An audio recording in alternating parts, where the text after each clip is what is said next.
What's going on out there? It is episode 3. No, not episode 3. It's season 3, episode 13 of the podcast, The Rewind, the CUT Collective's amazing podcast. We come here each and every week, mostly each and every week, to rewind on the lesson sermon from the prior Sunday. We're rewinding on the lesson sermon from June 7th, June 6th, 2026.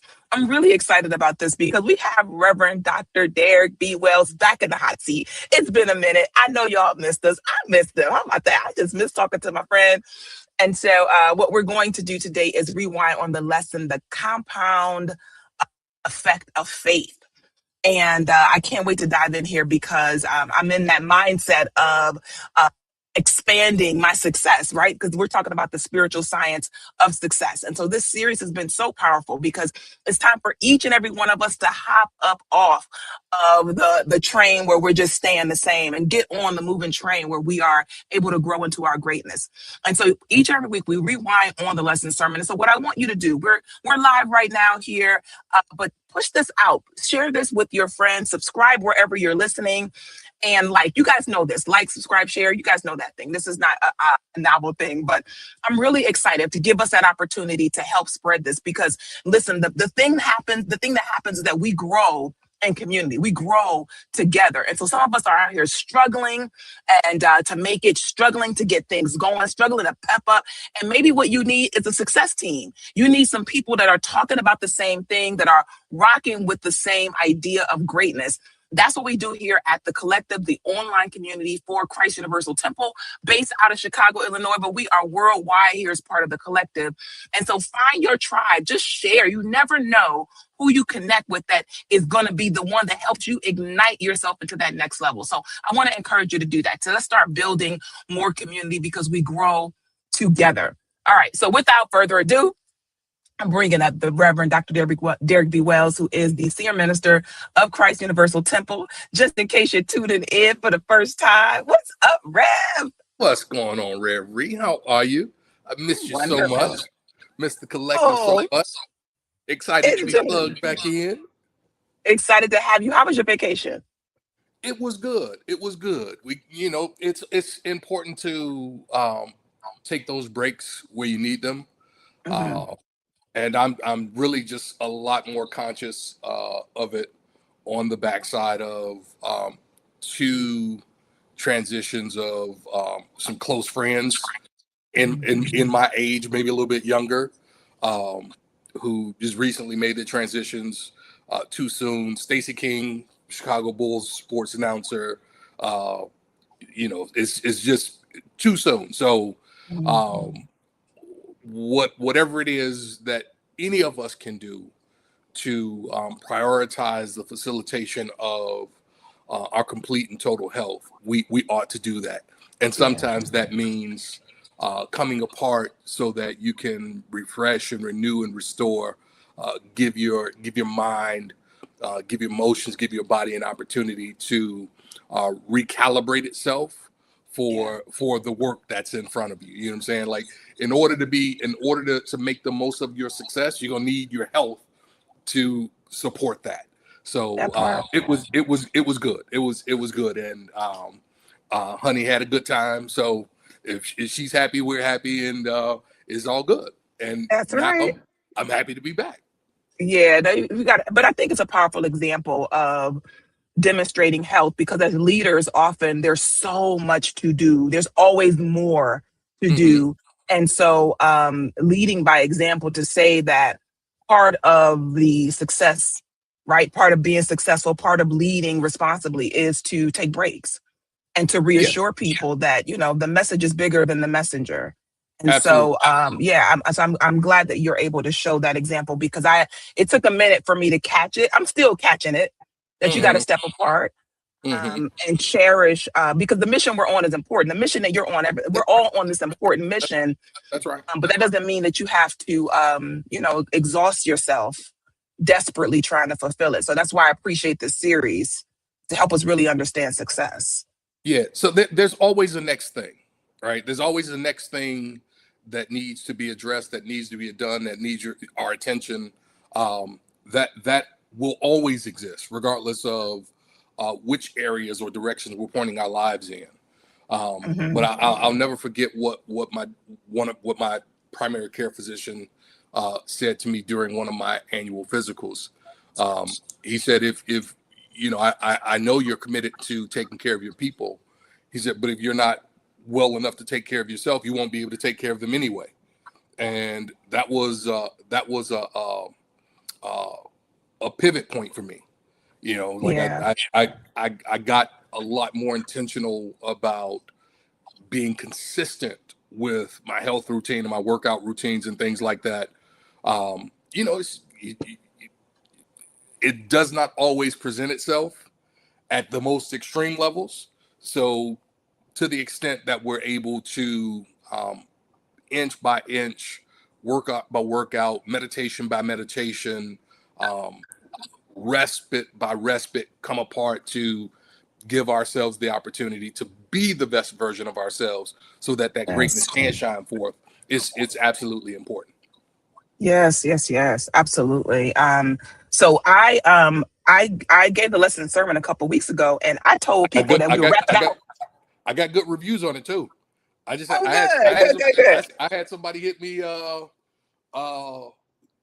3 days ago, and they just, from their notes, they started running down things that they got, that Rare Bree said, and that, I you love know, it. like, oh, like this hit me like this, and this helped me see that. So I got some really good reviews on I love it. Listen, all the people I pay, they come through. that. No, but like y'all keep giving the feedback so I can keep coming back. Mhm. No, but this series has been really important. It's been important to me. And I want us to dive in. We're going to, I pulled a few clips. You guys know, for the rewind, you guys are always welcome in the collective's Facebook group to add questions, so that we can pull out clips. Maybe you want to know more about it. This is our chance to kind of really dive into the lesson, have a conversation around the topic. So let's pray in, Reb, and then I'm gonna dive in. I got about four or five clips. All We'll right. see what we get to. Sounds good. As we just take a moment to center ourselves, we give thanks for the presence and power of God that is nurturing and restoring us right here and right now. We give thanks for this divine plug in where each of us has the opportunity to be renewed in our minds and our hearts as we get the insights that are specifically detailed to help us move our experience to the next level. We bless and give thanks for our facilitator. We give thanks for all who plug in. We're blessing Pam right where she is in Nevada. And for those who plug in later, for those who listen to this at a later time, know that everything is in divine order. And as you continue to stretch yourself, you will ultimately reach that divine destiny, that desired goal, as you continue to put yourself up to what it is you said yes to. So we say thank you for this time. We are open and receptive. We're excited about this opportunity to tabernacle one divine expression with the next. Amen and amen.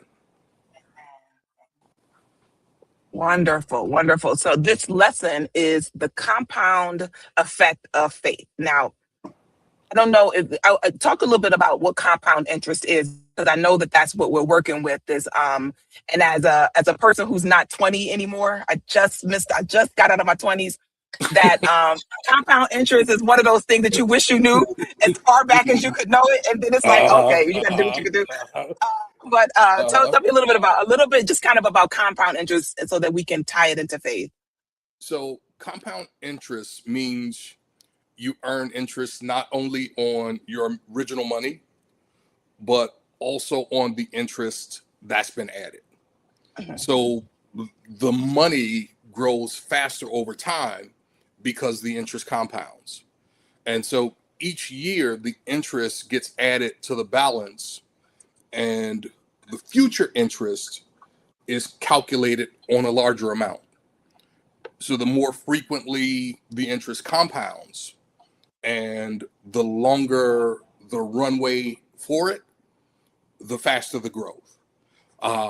And the correlation to faith is that faith works in a very similar way. Um,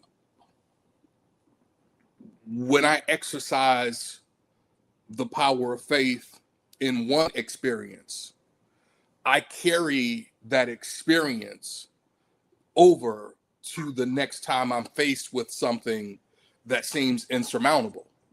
And when I carry that experience over into the next experience, those experiences combined expand my conscious awareness of what's possible based upon my opportunities to have leveraged faith before. And so I carry a different level of conscious understanding and awareness into the next experience, because I know that there is that which is within me that is up to that which I'm facing. And so where at one stage, I may not have thought it was possible to overcome a thing or to accomplish a thing, at another stage, based upon the compound effect of faith, I know that with God all things are possible, kind of thing on the outside end of it. So that's really the idea behind the compound effect of faith.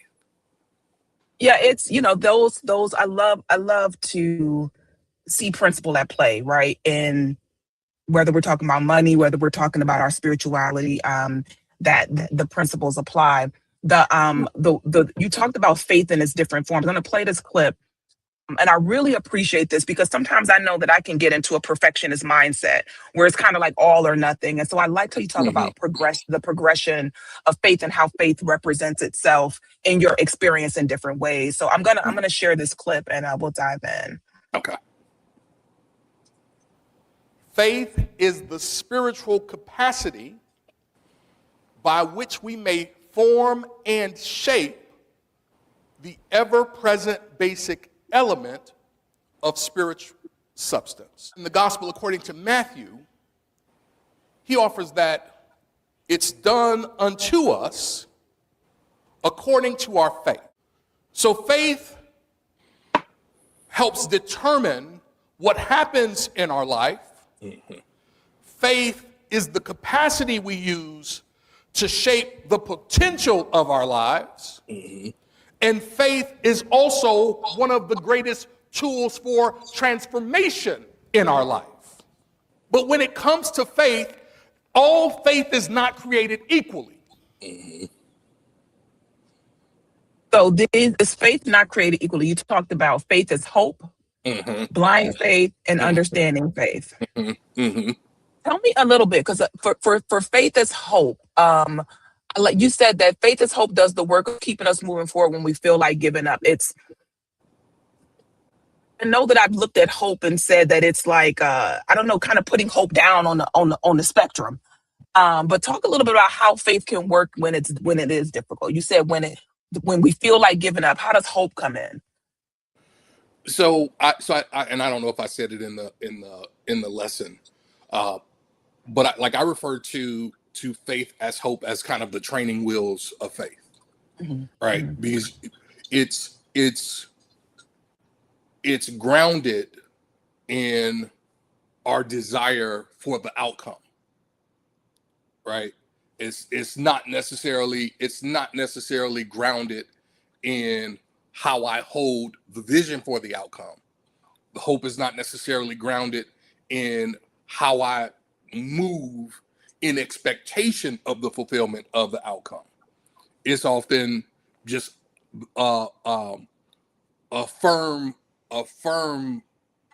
desire or a firm intention for a particular outcome. So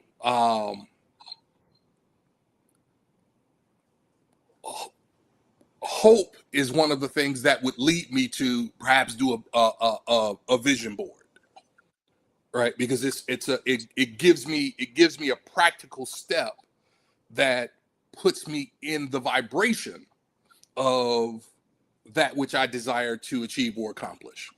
So it's like the training wheels of faith, and it's an excellent place to start, particularly if you're unfamiliar with faith as a power, or faith as a discipline, or faith as a tool, or faith as an ability, right? For many people, faith is just what we have in God, right? It's many of us don't necessarily see it as something that God has invested each of us with as a means by which to make the most of our divine potential. Yeah, yeah. I know that when I'm thinking about hoping, at the very minimum, because when you're caught up in your stuff, it is difficult to see things beyond your stuff. And I feel like hope is that one peak of Mm-hmm. beyond your stuff, you Mm-hmm. know.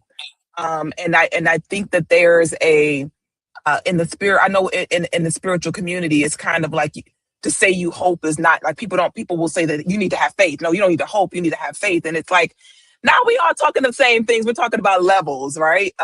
Yes. And I like that. I like the idea of reminding us, especially metaphysical Christians, that it is sometimes we get so extreme that we miss the progression of our faith. That's why I like the idea that you're talking about investments over time and how Mm-hmm. it builds, because that building is a part of the growth process, and that Yeah. definitely ministered to me in the sermon, and definitely I get that a sermon twice, y'all don't know that's my gift to myself, is I get it twice, because I get it when y'all get it, and I get it when I'm prepping. Mm-hmm. um but this the magical faith, right? Like, so jumping from hope to this understanding faith. So tell me about the mindset of understanding faith. Right. So mindset or understanding faith is then when we really sort of move into the the science of the science part of mind science, right?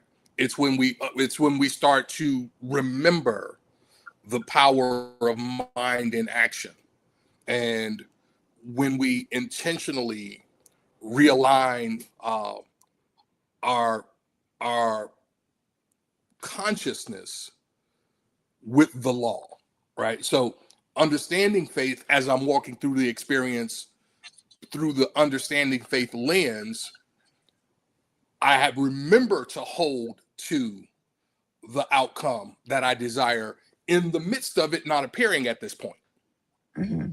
right? I remember to, I say, let's say I'm thinking on a new home. Uh, Understanding faith is the kind of thing that gives me ability to start packing stuff up, even though I haven't sold this home yet and haven't found a new home yet, Mm-hmm. right? But my conscious projection must bring to me that which I desire. So let me start to move in ways that are consistent with my desired outcome, even though that has not appeared yet.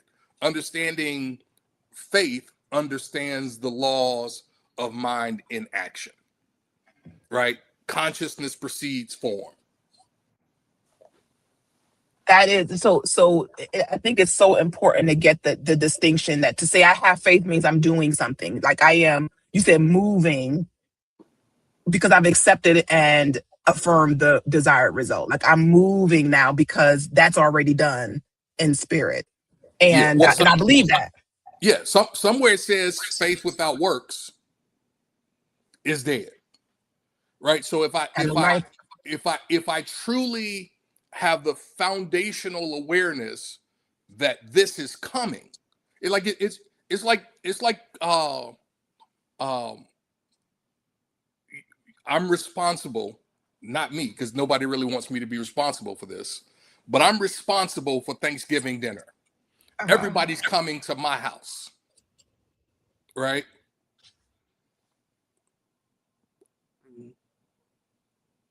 If I know that I'm responsible for Thanksgiving dinner and everybody's coming to my house, I don't wait until they get there to prepare.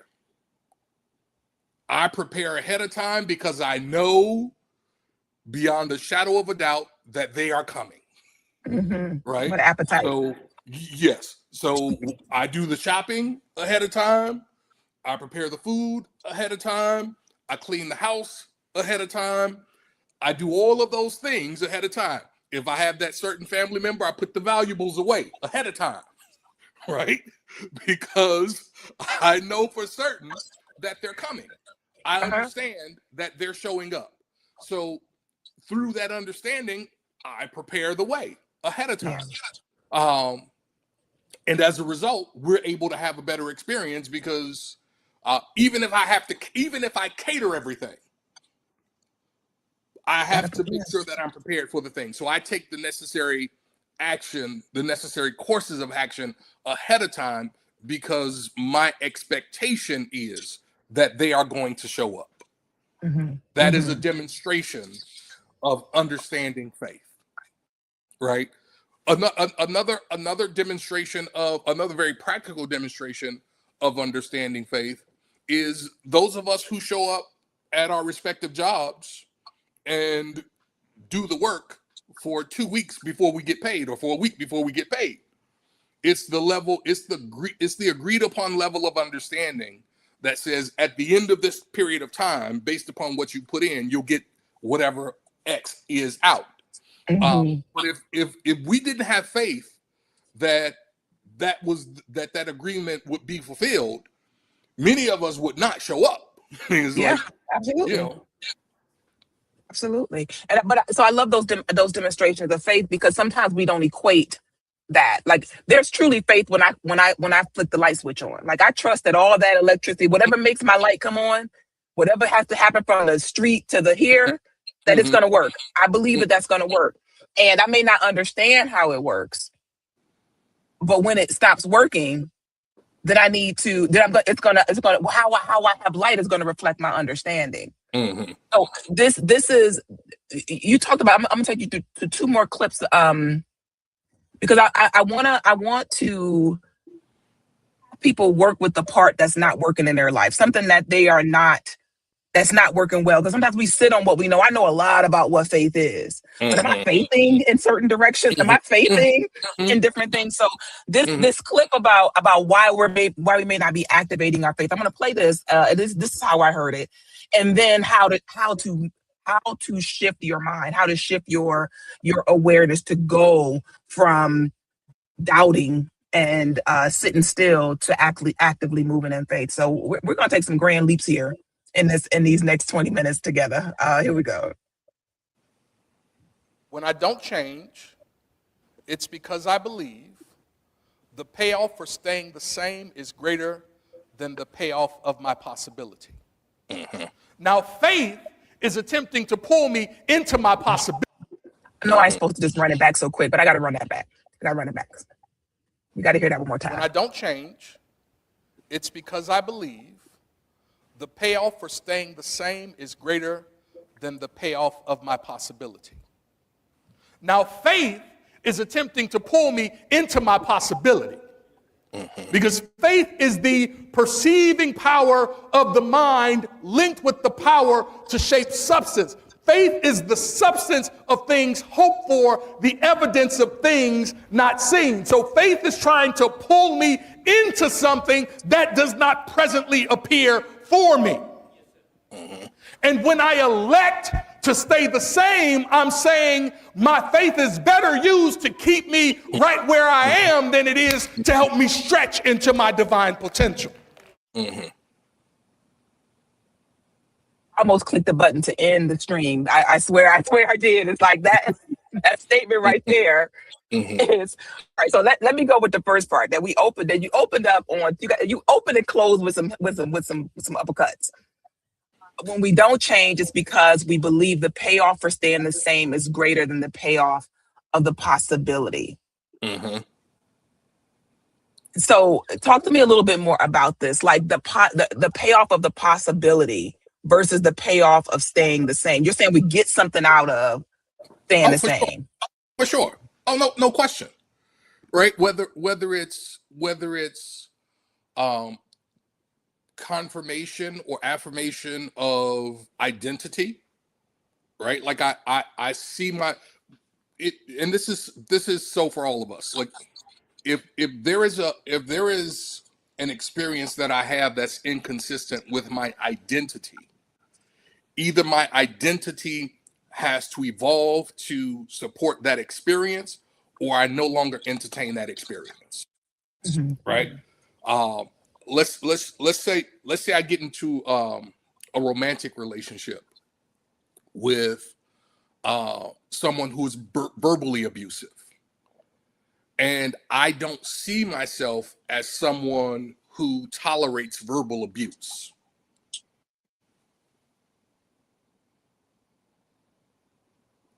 All things being equal, right? So I'm not necessarily talking about they provide for my lifestyle or anything like that. Just we just kind of are just coming together, new experience, feeling one another out. Shortly into it, this is revealed.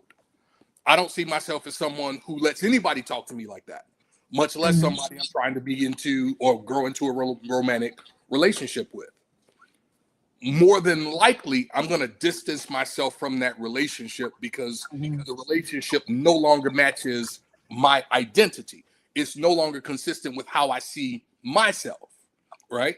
Really has nothing to do with the other person's behavior. It has everything to do with how I see myself, the lens through which I perceive what I do accept and what I don't accept. So when it comes to this impetus to change, we all experience that at one time or another. And it's really just the more compelling driver is the one that gets us to either stretch out into the possibility because we can see the promise. Faith helps us see the promise. Mm-hmm. If my faith can't help me see the promise, then I invest my faith in the safety and sanctity of where I am. And I make where I am all right. There's no judgment about it. You know what I'm saying? Like, I'm already identified with this space. I'm already identified with this experience. I've already accepted that this is my lot. Faith is trying to get me to see something different. My vision is pulling me into something different. And so the promise of that means that I have to expand my identity of self, my sense of self, into something that is worthy or capable of that. And go ahead. Go ahead, Rhea. Yeah, it's that part, right? That part you go in to talk about, because I'm thinking back to someone in that romantic relationship who hears that first sign of verbal abuse and stays, right? Like, and because maybe there's a repeated pattern, maybe there's a conversation they're having with themselves about what they're worthy of, right? Or some scarcity idea of this, everybody got something going on with them. Nobody's perfect, right? And it's so not that you stay bad. in Whatever it is. Whatever it is. So this is the part where I think it's one of the most impactful parts of the lesson for me was everybody, this is the thing, everybody get their nuggets. This one hit me really hard, is what you must do to your mind when you see that you are hesitant to change, right? That I am you wonderfully said that I got the payoff to stay the same. Eventually it's like it's not paying off anymore, right? So what do I do? And this is I'm gonna play this clip and we can talk more about, it is a practical Christianity. Like, how do I shift from staying in this situation in this state of not enoughness to something more? I activate my faith when I start treating my appearances as temporary. That's good. And that's stop treating them as final realities. I mean it by how we mean it in metaphysical Christianity. When we treat something, a treatment is a prayer of faith. A treatment is a prayer of understanding. A treatment is a prayer for healing, harmony, wisdom, prosperity, and any other good that I may desire. And the object of treatment is to raise my consciousness to a high spiritual consciousness through which that healing can be accomplished. Now, here is why the word treatment is so important. Because you are so powerful that you can use the faculties and attributes that you've given in any way that you determine. So that could have been I could have doubled that clip. It was so much right there, and the power of what treatment is, of what treatment is, and the power of treatment and your transformation. Talk to us a little bit about that. What does it mean to treat the mind? Like how you said through our affirmation, like how do you treat your mind? So treatment isn't really just one thing. When we're treating the mind, we're also treating the environment of our consciousness, right? So it's not just the isolated moment of praying for faith, praying and understanding of healing and harmony and wisdom and prosperity. When I read whatever I read, I am to some extent treating my mind. When I listen to whatever I listen to, I am to some extent treating my mind. When I look at whatever I look at, I am to some extent treating my mind. When I talk about whatever I talk about, I am to some extent treating my mind. So I'm not only treating my mind when I enter into meditation. I'm not only treating my mind when I enter into prayer. I'm also treating my mind when I listen to trap music, right? I'm treating my mind when I gossip about other people's business.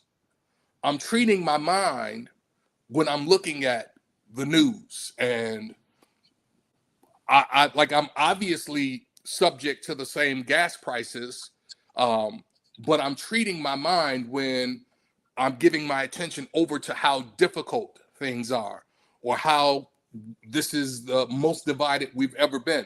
All of those things have the potential to influence my mental environment. So in the purest sense, I'm treating my mind when I am, or ideally, I shouldn't say in the truest sense, ideally, I treat my mind through only allowing in those high level, high vibration, high energy supplements that reinforce, one, my identity, not the identity I've accepted, but my spiritual identity. Two, I'm treating my mind to help me facilitate those things that give me the ability to expand my spiritual consciousness, and then therefore demonstrate from that spiritual awareness. So again, somewhere in the scripture says, guard your heart with all diligence or vigilance, because from the heart flow the issues of life. As the heart is identified as the subconscious mind is accepting what is being impressed from the conscious mind or from the race consciousness. Right? That's too much. It's too much, Rev. It's too much. So I'm constantly treating my mind. Sometimes in the ideal ways, sometimes in the not so ideal ways. And so when I treat my mind in the not so ideal ways, it then results in me treating my experiences as though they are permanent, when all I have to do is look back over my experiences and I know that they are temporary. I know that this too came to pass. Yeah. So I have to, if I treat ideally, if I treat my mind ideally, then from the treating of my mind in that ideal state, it will influence how I treat, and by treat this time, I mean handle the external things that show up in my life, world, and affairs. So then if I once I'm handling them from the higher place, just no different than the handle I use to pick up a cup. It's not handling me. I get to handle it. And so I can stop now treating it like it's a final reality when it's only a temporary appearance. Yeah, I love the idea of treatment as another way of talking about prayer. Like you can kind of, what is a prayer? What is your prayer to do? Is to treat your mind, right? To treat your mind. And Mm-hmm. there's so much I want to talk more about treatment another tab, because it's just so powerful. And I was so grateful that you brought it up in that way about how we think about it. And for those, the questions that started popping up in my mind as you were talking was like, how am I treating my mind? What am I? You talked about feeding what you see. You gave a great metaphor. You guys should listen back on this sermon. It's from June 7th of 2026. And you give a powerful metaphor about basically what wins is what you feed, right? And so if you're feeding doubt, you're going to have more of that. That's going to be what's dominant. If you're Absolutely. feeding your faith, that's what's going to be dominant. Absolutely. But this, I'm gonna wrap us out on this statement. You said that you quoted a Neville Goddard quote that said, "Our faith in God is measured by our confidence in ourselves." I'm gonna play this and then we're gonna talk for just a couple minutes before we wrap out. Okay. That's so good, so good. Okay, I'm skipping that clip. Which clip was that? Here we go. I hope this is the right one because we moving.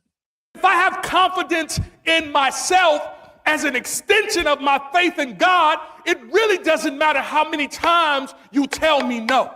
It doesn't matter how many times you tell me I won't be able to do that. It doesn't matter how many times you tell me I'm not what you're looking for. It doesn't matter how many times you tell me your credit score just doesn't measure up at the time. Because the truth is the matter is, I am more than all of those descriptions. None of them capture the true essence of that which I have confidence in.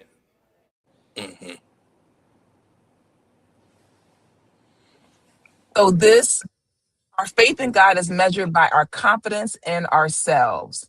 And then you said there is no faith in God if you don't have confidence in yourself.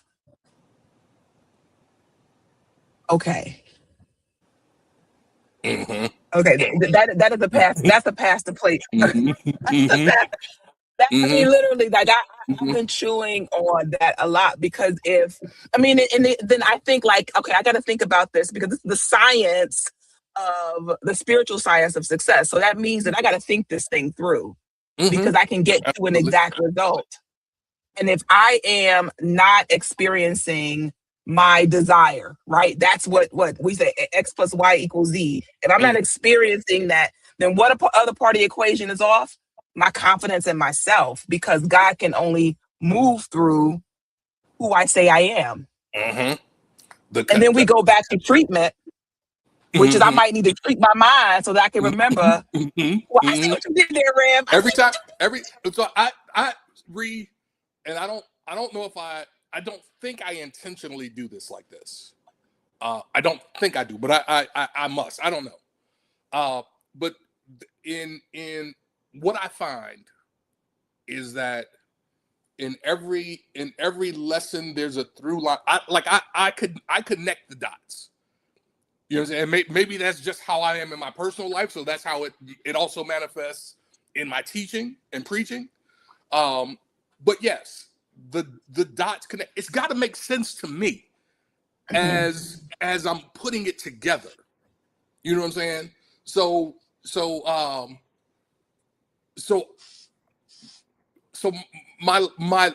the lessons as they come to me are developed scientifically. And once the scientific blueprint is in place, then we can play with it like an artist, right? But yes, we are one with God. Each of us is made in the image after the likeness of God. There is no beingness that I have that's separate and apart from God. So when I have confidence in me, I'm demonstrating confidence in God, because there is only the one. It's not two. It's not God and me, God's creation. It's just God. And to the extent that my mental environment or my consciousness supports that divine potential, the more I come to accept that that is what it is, the more consistently I give myself permission to live from that consciousness. Mm-hmm. Mm-hmm. There's a important thing that I think, and just in terms of like moving forward with this, because this lesson does continue, this series continues this for this next sermon, right, Rev? You got some more for the science of success. Yes. And so I want to encourage you all to tap in. This series started the top of May 2026. Work through these lessons, because in reality, in truth, you are designed to bring some good, some greatness into expression. Amen. And it's not, Rev talked about it not being about luck. And it's like so many things that we need to know to understand, to treat our mind about what success really is, about what we're capable of, so that that statement that you just said, that, that God is a part of our being that can't be separated, can be felt, not just said, can be known, not just stated, like that is what we come from, continuously treating our mind. So I know I'm walking away with, what have I been treating my mind with? This just treat my mind for the good that I have said yes to. I don't listen to trap music, but I am entertaining some things. I don't any longer, but the fact that I know what it is says something, right? The fact that I know some of the artists says something. Like it's not in my playlist, to be clear. I mean, and it's not that things should never be in your playlist. It's like I have stuff that's trap adjacent. Yeah. Right? Like that's more my era. Yeah, but I'll tell myself this. I'll say, you don't need to be listening to that right now. Like, sometimes when your cup ain't all the way full, things ain't all the way straight. It's like you need to be treating your mind. It's just like if you're not feeling good, go lay down somewhere. Like you gotta know. So you gotta know your timing. Like, okay, this is not the time for the news. This ain't the time to listen to the news. You're not in the mindset for it. You're not there. Yeah, you're not there.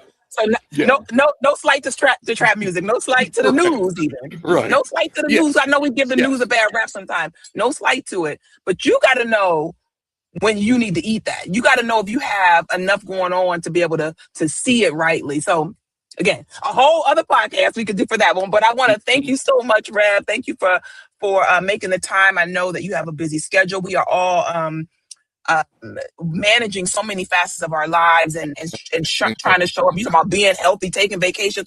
All of that is not like those things stop, and there's not more to do. So I appreciate you making this a priority and coming on. Thank you all for tuning in and listening, making this a priority, treating your mind with something good today. Yeah. Joshua Pat Joshua had a question, or looks like Joshua had a question. Oh man, I've not been paying attention to the chat. My bad.